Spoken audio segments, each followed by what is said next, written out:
Welcome back mga katabalo. Ipapakita ko lang kung ano nga ba ang gamit ng Isofix.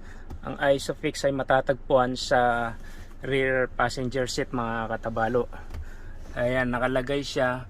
Pwedeng nasa kanan o nasa kaliwa.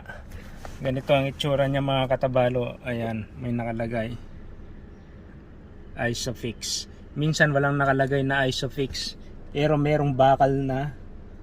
Ayan, merong ganyang bakal, may rod na pwedeng paghawakan. Ayan, ganyan ang itsura niya.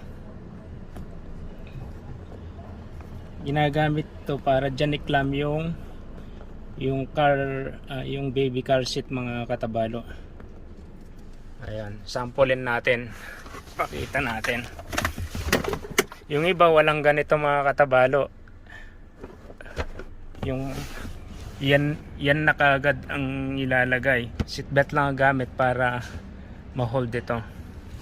Pero itong gamit natin, ang ginagamit ko, yan, meron siyang nito, may base siya.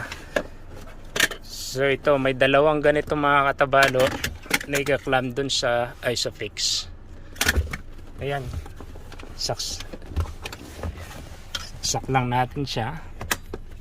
Tapos itong isa dyan din, ayan. Yan, ganun lang mga katabalo. Tapos may adjuster to, ayan, para mahigpit siya. Atakan lang yan. Ayun oh, mahigpit na siya. Diba? Simple lang ang paglagay mga katabalo. Hindi na kailangan ng seatbelt. Pwede nang ipatong diretso dito yung ayan. Pwede na nating ipatong ng diretso. Ayan. Diba? Hindi siya magalaw ngayon. Safe na safe siya. So yun lang mga katabalo.